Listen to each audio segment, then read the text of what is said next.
you. Just a reminder, this is November.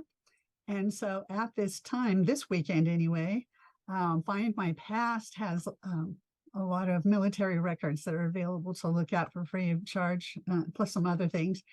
And this time of the year, when we're on one of these holidays, is usually when these companies try to gain more membership and sell subscriptions, et cetera. And so you want to be keeping a lookout between now for the Veterans Day stuff, and then Thanksgiving will be coming, and so sometimes they'll put up things, Mayflower Research or Pilgrims, or keep that in mind as we go through the holiday season. Okay. Our main presenter today is James Tanner, and he's also our presenter for the second hour. And this is his bio in a nutshell. James has over 40 years of experience in genealogical research and is an avid blogger of the Genealogy Star blog and others. Okay. He has served as a family history volunteer for over 18 years and presented at expos and conferences around the US, Canada, and Europe. He's a member of the board of directors of the Family History Guide Association and is currently serving at the BYU Family History Library.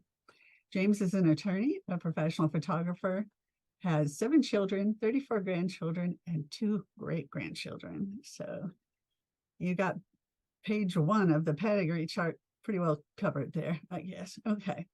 His first presentation will be on the impact of artificial intelligence in genealogy. And this is really a big deal right now. So we all need to learn as much as we can about how to make the best use of this new tool, or should I say tools.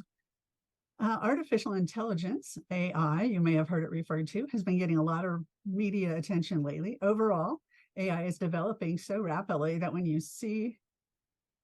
you see and how you interact online is changing exponentially. Advancements like Chat GPT-4, DALL-E 2, self-driving cars, natural language processing are transforming the AI landscape. Because genealogy is a subject that's highly dependent on information, we should be able to learn a lot today about how and why AI is impacting genealogy, from the implementation of handwriting recognition to indexing and beyond. So, all right. Thank you, James, for being here, and we'll turn it over to you. Okay, thank you. Just get sharing here. Like going.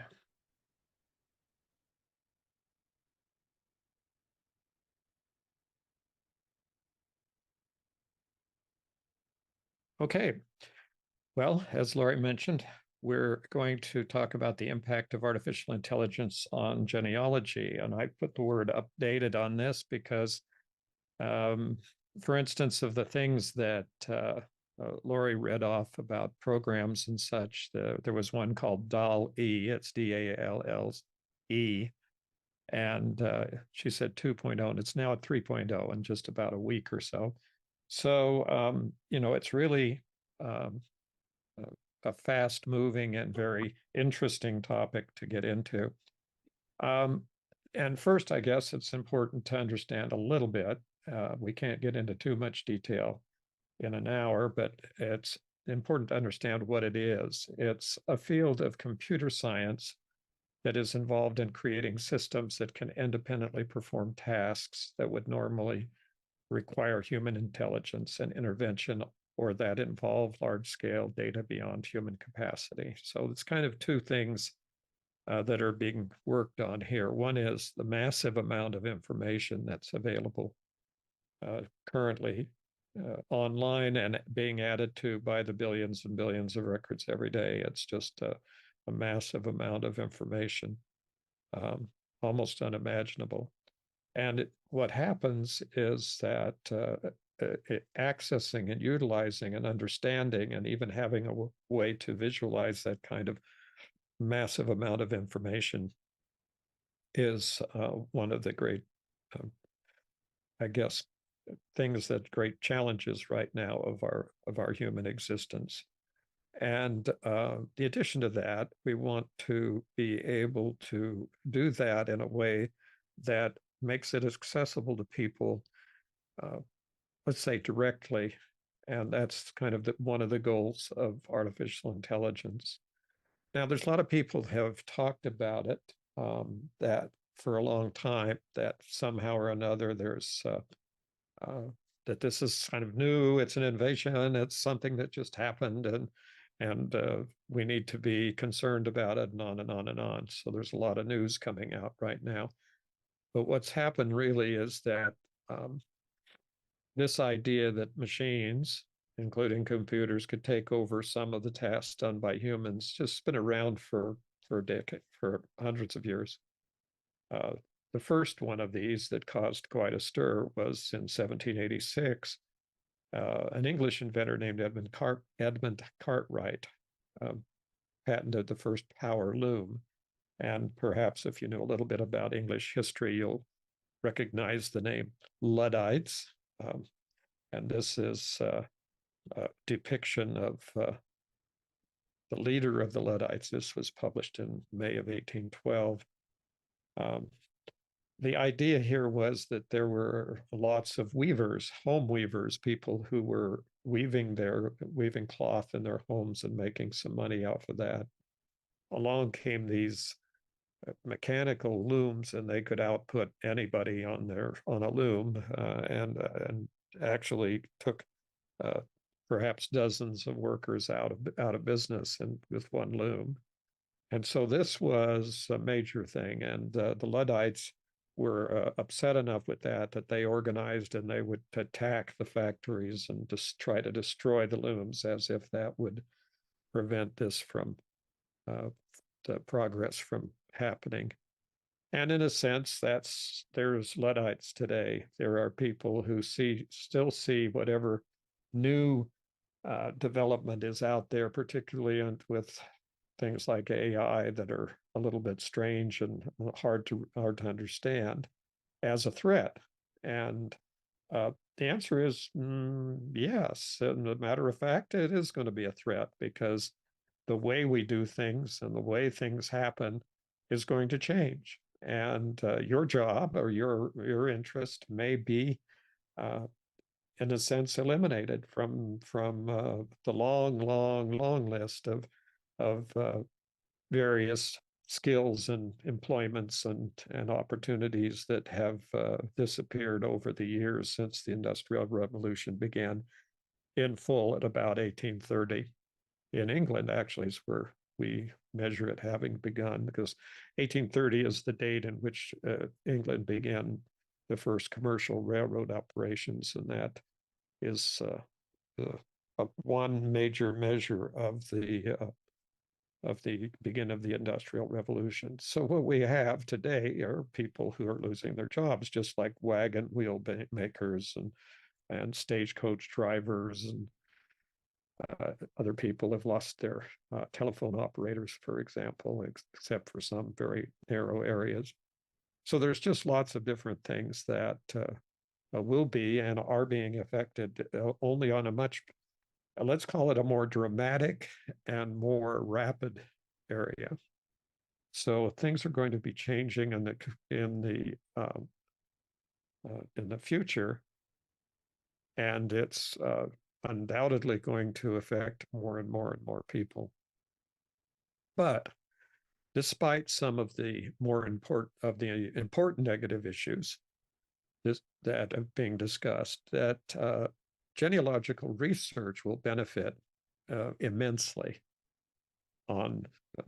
because of these new developments in artificial intelligence. And I'm going to explain a little bit about all of that. Now, during the second hour of the class, I'm going to be demonstrating a half a dozen or so programs that you might have heard of and things you might have heard of, and some of the things that I'll talk about here. So we'll have some actual online demos of these various different programs. That will happen in real time. So, I mean, It's not like I'm going to be able to speed up the process, so we may have a little bit of intervals while we watch the screen do its computer program do its thing and create the image or whatever is going to happen. So just might be aware that the second hour will be involved with all of these demonstrations. But think about, and we have to think about this, how far we've come already. In my own experience, since I have been doing genealogies for over 42 years now, I go way back before there were computers when I started. So I have the experience of being a fully paper genealogist, having all of my information being gathered from paper records or books, which are both paper records, I guess. And it took me, and this is a process because I realized I needed to know what had already been done, that I've been involved in research and libraries and all of that my whole life. And so always the first thing I did whenever I started a research project was I needed to do a review to see what was available and what wasn't available. And in this case, what was available in genealogy consisted of all of the records that have been produced previously. So that was what I needed to do. And to do that at that time, I had to go to the Salt Lake City Family History Library, now called the Salt Lake City Family Search Library, to do a survey. And that was a survey of family group records for my own family. And this took me 15 years and ended up with about a 3-foot high stack of copied family group records. And during that time is when computers were actually becoming more common, and I acquired my original Apple II computer and then my Apple IIe computer, and was started putting that information into various computer programs, such as Personal Ancestral File, which was developed quite early during that time period. And so all of those things began happening at the same time. And because I had a rather extensive background in computers and computer usage, I was able to get right into there and begin doing that. And I'm still doing it, and I'm still finding the information, and I'm still correcting everything that everyone else put in the family tree, and we're going on with what's happening today. But that 15 years, because of programs like the Family Search Family Tree, I could do that same search in a matter of days or weeks. And I could also save a lot of quarters for copies because I had to pay for each of the copies that I made. So, the time compression is kind of what happens here. Tasks that took us days, months, weeks, years in the past can now be done in a matter of even minutes or days or weeks today. One good example of this, by the way, is the recent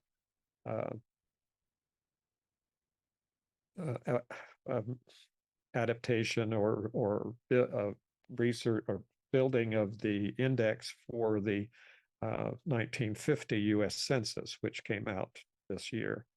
And the 1950 census basically was much more extensive because of increase in population over the 1940 census. And Ancestry, in conjunction with Family Search, began the process of doing the 1940 census back when it came out. And that took about 6 months for them to process that particular that set of data. That meant they indexed the process through digitizing. Of course, the digital records were made available by the National Archives, and then they were able to use optical character recognition to start the process of looking through the whole and indexing the whole census. And then that process, basically with a lot of volunteers, hundreds, thousands actually of volunteers from Family Search, took about 6 months. Well, this year, when the 1950 census was made available, it took Ancestry 8 hours to index the entire census records. And then it took a matter of only about a month or so for the review of that information to validate what had been done by the computer. And that was due to handwriting recognition. And I'll talk about a little bit more about that in just a minute. But this is the kind of thing that we can start to see has not a sort of a hypothetical or speculative kind of, oh, it may affect you in this way. This is something that directly affected me and everyone else that was working on who needed to look at or was going to use the 1950 census for references.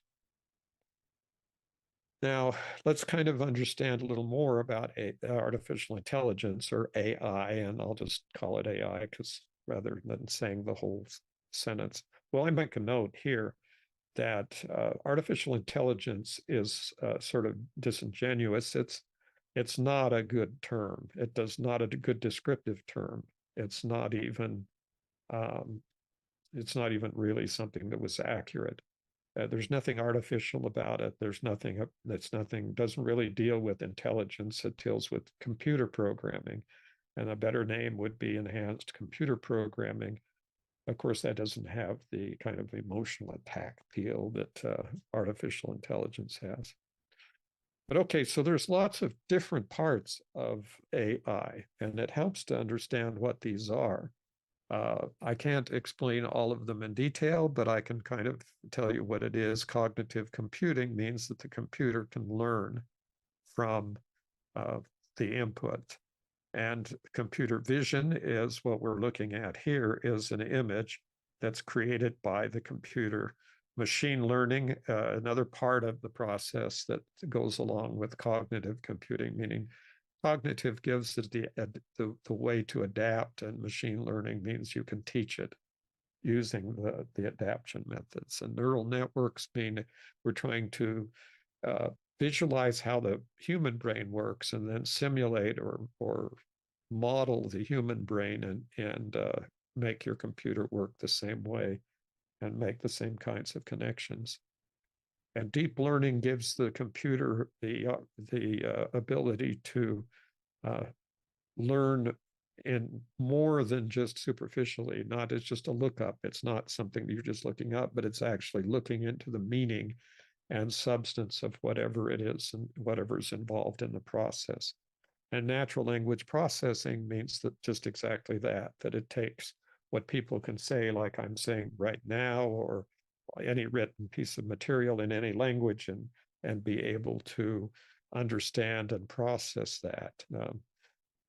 For instance, translate from one language to another, for example, and other examples of what it is. Fuzzy logic gives the computer, the programmers are able to have the computer guess. In other words, it can make the best guess for a certain amount of information, but because it has a way of examining more and more information, then that the guesses become more accurate and more accurate until they are more reliable than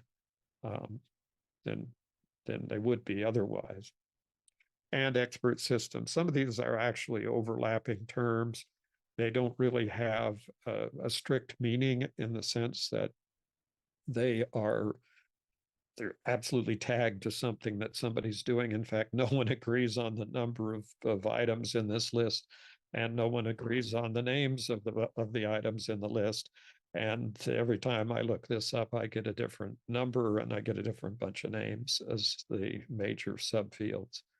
So it's a rapidly changing environment. They can't even agree on what they're talking about. Oh, and the last one I forgot to add is robotics, which, by the way, is probably the most, let's say, astonishing and one that threatens more people than almost anything else. So let's just kind of jump ahead. Not jump ahead to what has been done in to implement AI in genealogy? What are the areas that we're already been working on? And I might put it as far as decades. In other words, we're not talking about something that happened in the last year. We're talking about things that have been ongoing for 10 to 20 years back. And the first is handwriting recognition. I've been watching this for many years, and one of the major organizations that was looking into handwriting recognition was the BYU Family History Technology Lab. And every year I would be, at least every year I would check, and more frequently in the near past, about how they were developing and what I could do to help. And sometimes there were some things that I could do by doing some research and providing them with information. But ultimately, what happened and coalesced in about the last 2 or 3 years is that handwriting recognition moved into the forefront because the ability to recognize text, including old German handwriting and almost every other type of handwriting in the world, just exceeded the accuracy level of human translators or human indexers. So when you're talking about handwriting recognition, you're talking about something that's now available and very, very much used. And in our case, there's some other things, computer-aided indexing, which they call CAI. This has become available more since we have some enhanced optical character recognition, where printed text can be recognized by the computer. And then when we moved into having handwriting recognition, and computer-aided indexing became a big deal. It's more complicated in some senses, some situations, than the handwriting recognition itself, because it involves having to identify where on the page certain things appear, and how to index them, and how we pick out the names, how you pick out the relationships, how you pick out all of the other information that's contained. So that has also been going on for many years, and now the handwriting recognition with computer-aided indexing is being occurred, and organizations like Family Search are using that to digitize millions of records. I get a notice periodically from Family Search about the number of new indexed records, usually running into the hundreds or thousands in any given set of records. And now I'm getting records that say 2 or 3 million in a matter of a week. And so the process here is going to have a dramatic impact on what's going on in genealogy.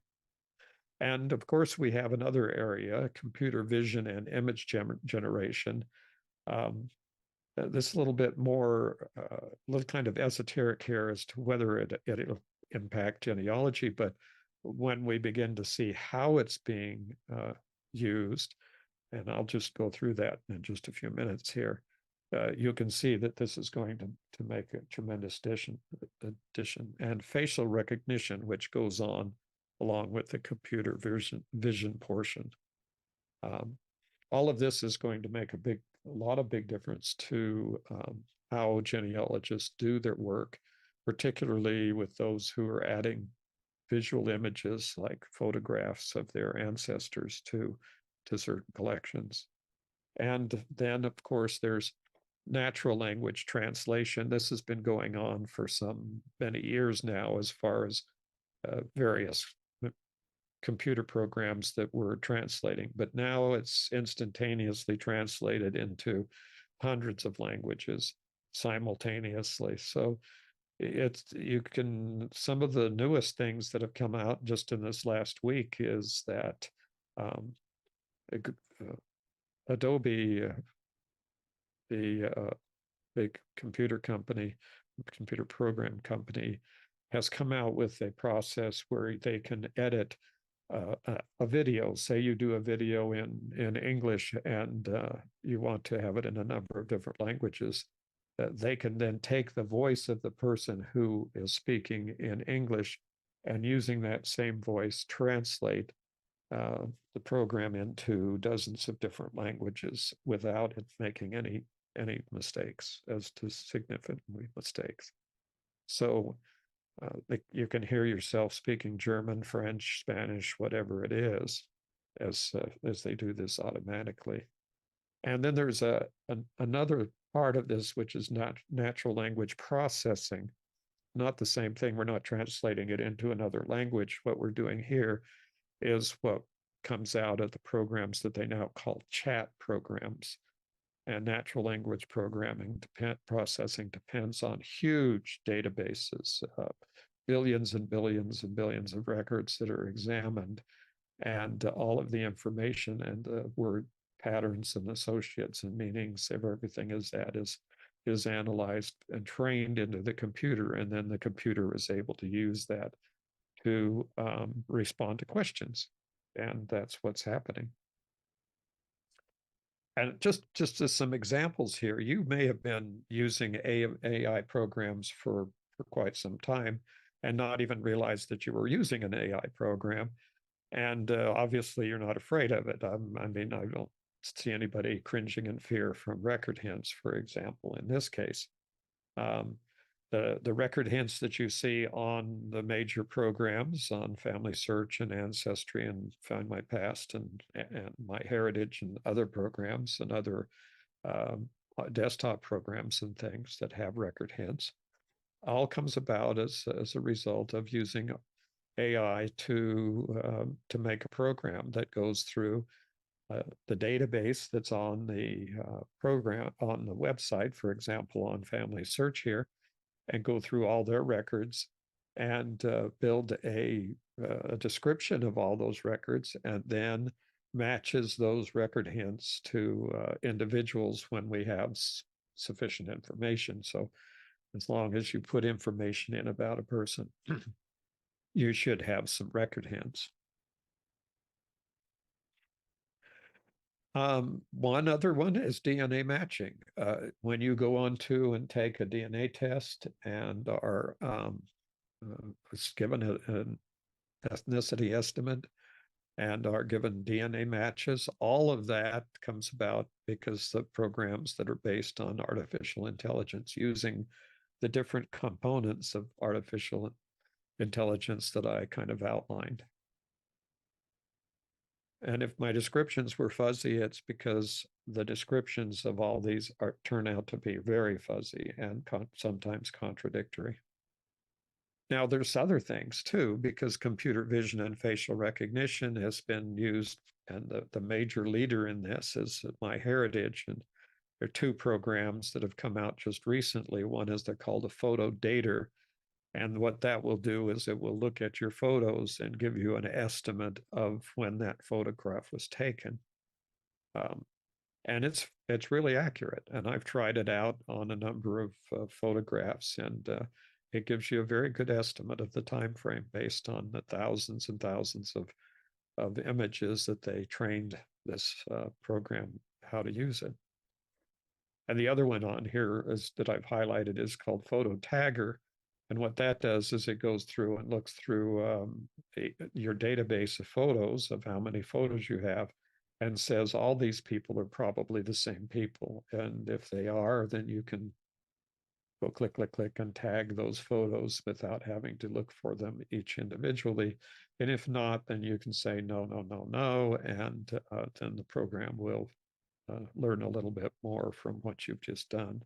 And both of these are in programs that are available right in My Heritage, and some of these are available to My Heritage users even when they don't have a subscription. But most of them are part of the subscription program. Now, I spoke a moment ago about the computer, about handwriting recognition and the indexing part of it. So now to kind of reinforce that, what I explained just a moment ago, Family Search uses artificial intelligence to scan handwritten genealogical documents, millions of them, and generate an index from the names and other information from the documents. And it's not perfect. And to help get to make the information more correct, we've been doing human-based indexing that hasn't gone away yet. I mean, I would not be hard to predict that it will go away in sometime in the future. But right now, there's still human-based indexing out there. But on this computer indexing, then there's get involved for volunteers to help with that. So on familysearch.org, on the menu bar, get involved. There's indexing, and then there's name review. Name review is the process of looking at what the handwriting recognition program on Family Search has recognized. So this top name in blue has been read by the computer as Alvarado, and I look at it, and yes, it's correct. So all I would have to do at this point is go down to the green button at the bottom and click match. And this is tremendously faster than doing indexing, because basically you're saying you don't know, or you can read it and you don't, and it's not correct, and here's what's correct, and or what. And what you're doing on this is you're training the computer, because every one you do gives it one more incremental instance of how to read all of this different handwriting and the way it is done. And when I mentioned a moment ago is accelerated OCR. That's optical character recognition. That's what you do. You can take a sheet of text and have a program that does optical character recognition, which, by the way, is just a multitude of programs now online, everything from Microsoft Word to documents and on Google, to just about every other program has, a lot of programs out there now have OCR technology, which means you can take any printed material and turn it into a text file and be able to manipulate the text on your computer. But one of the things that's happening here is this is on Ancestry, and Ancestry now has the capability of doing this in an advanced way, accelerated way, and with more accuracy. And as a result, they're on their way to adding more than 15 billion completely indexed records this year. They're now in that process of doing that, and they'll be adding 15 billion records. So this is like a summary for the last month or so, last 2 or 3 months actually, of records that have been digitized and added to their collections, newly added to their collections. So they're either updated or new, and they're well on their way to the 15 billion individual records. Another thing that Family Search is using is computer-generated trees. This is in the genealogy section of the search tab on familysearch.org, and I'm finding that a lot of people haven't clicked there and don't look at it, maybe casually, and then say, well, I don't know what that is, and kind of ignore it. But in this case, one of them with moderate data accuracy, not high yet, and not unknown, but very helpful, is that using the handwriting recognition and the computer-aided indexing, and then taking it a step further, and once those names and information have been identified and ingested by the computer so that they can use them, then the third step was, let's look at this and have the computer put together a family tree. So let's see how that happens. So here's the list of the trees that have been generated so far. You can see that there's trees with, like the one for Argentina that has almost 10 or more than 9 million original people in it. And then the computer has generated family trees for all of those 9 million people. So here, this one's from Mexico, and you can see that you can go search this, and it's had more than 10 million records of the people that lived in Nuevo León, which is a Mexican state, and then you can look and search to see if the computer has put that together in a family tree. So I just took a surname or random, and then I put that in as a search, and I came up with 36,000 people with that name, that surname. And then I chose one at random, and this is the family tree that Family Search has created for that person. Now, that may not, it still has not removed the human element here, because you need to have looked at the records. But the important part about this is it's also supported by all the records. So as you go in there, it will give you an opportunity to review and see if this is correct. But the initial compilation of this is done by the computer, and so it's available for entry into the family tree once it's been reviewed and processed. So now we get into some things that don't seem to be related directly, but will have a tremendous impact ultimately on genealogy and every other information-based pursuit around the world. So what we're looking at here is an image that was generated from Bing's DALL-E. Now, Bing is part of Microsoft, and Microsoft has put itself in the forefront of the major players in the AI developments that are ongoing. And so what we're looking at here is this is not a photograph. It did not involve a camera at all. It involved me describing this scene to Bing's implementation of DALL-E, which is an image generation program. And it happens to be DALL-E 3.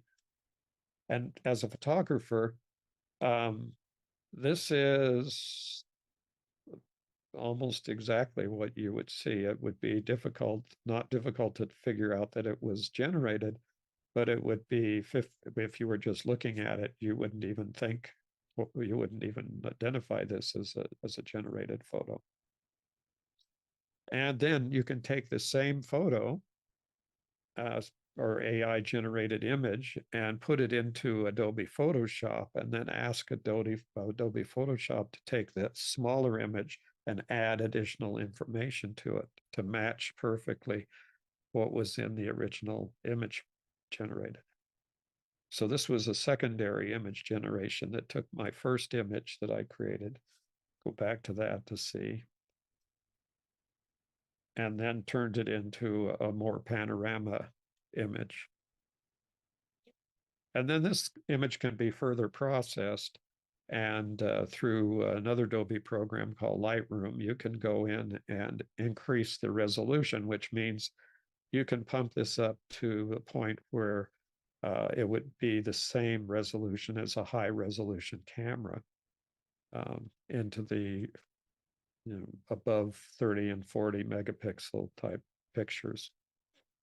So there's really, from a use standpoint, there's no difference between this and an actual photograph. Will it put photography out of business? Well, the answer to that is certainly not. But on the other hand, the main use that I use this for is as I do my presentations like this one, I need images, and I can go look online for public domain images, since it would break my budget to go out there and try to purchase all of the images I use, the thousands of images I use over the course of a year. And so now I can use these programs to generate images, and then these images, has been decided recently by the court, are not subject to copyright, and so I have no problem using them, especially since I generated it through the program.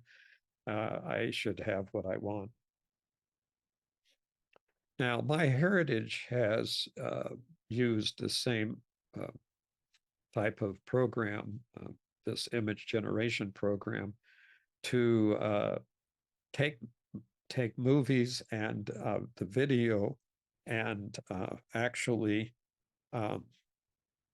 has put those into, let me just check here for a second and see that I've got this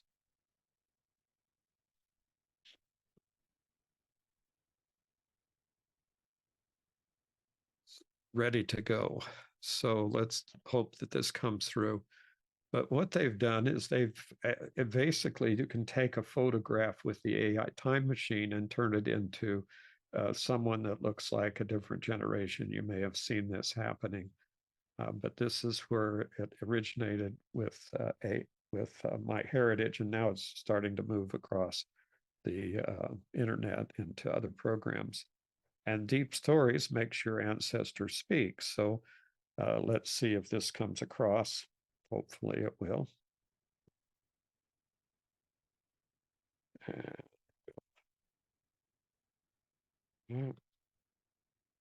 Hi, I'm Eva Margaret Overson. Here is what I would like you to remember about me. I was born on August 14, 1897, in St. John's. My father Henry Christian Overson was born in 1868, in USA. My mother Margaret Godfrey Jarvis was born in 1878, in USA. When they married in 1896. Hi, I'm.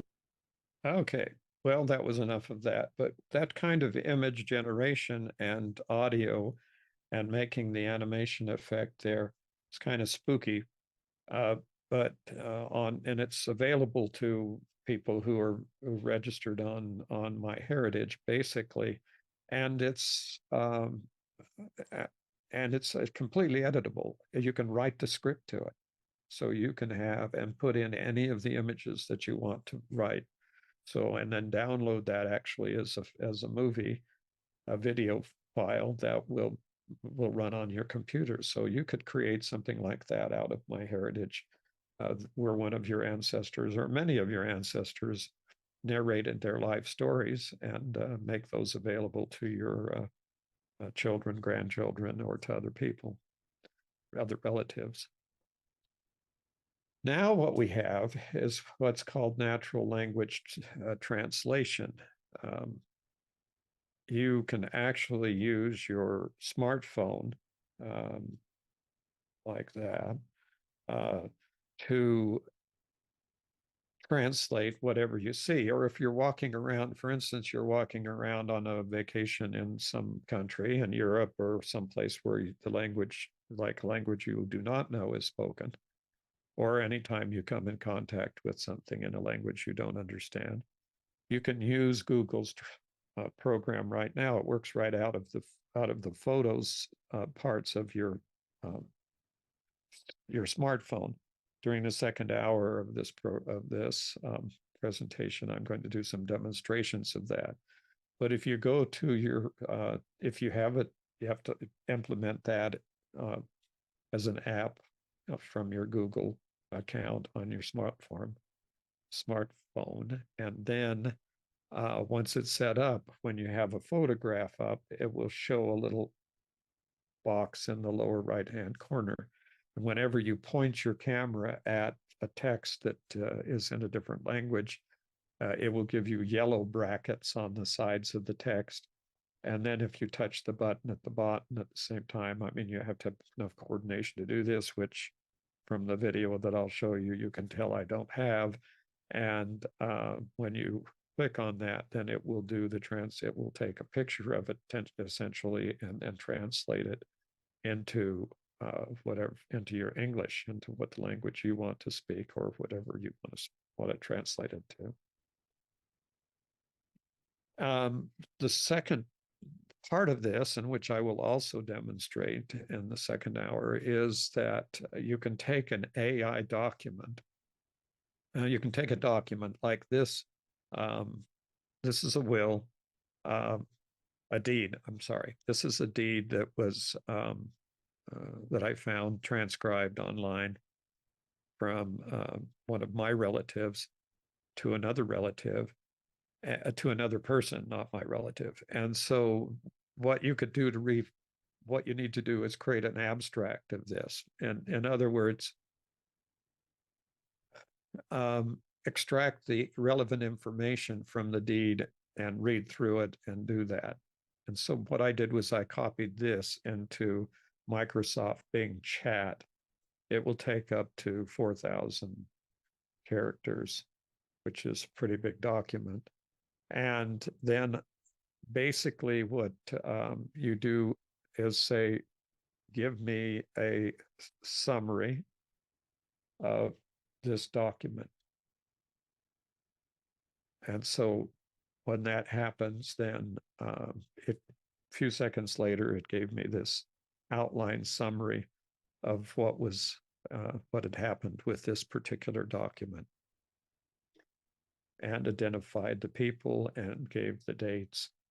And there's further things that you can do. You can have them, the chat will extract all the names and put them into a format of a table, like an Excel document. And then you can use that Excel table to further analyze, or table format to analyze the information that's in the record. And it does it in a few seconds instead of very painfully going through and recording all this information and trying to figure out who all these people are. So now we're to the point of knowing what's coming in AI, and it's very quick here, because the things that I expect are a tremendous expansion of the indexed searchable records, individual customized AI assistants or co-pilots for research. I can't demonstrate all of this because this stuff doesn't exist yet, except in some forms. Co-pilots are starting to come out right now. The expansion of the index and searchable records is coming out through Ancestry right now, and more computer-generated family trees may or may not be coming from Family Search. That hasn't been settled yet. Augmented information gathering is going to obviously be adapted by everyone doing any kind of data research. So you won't have very long to wait for these things, because they're in the process today, and it's very possible that they would be brought out in the next few weeks. And I would expect to see that kind of change on a less than 6-month level. So if you're going to be here, stay tuned for the second hour for the demos of some of the current AI implemented programs, and I will get to those when we get to that point. So thank you for listening, and thanks for watching.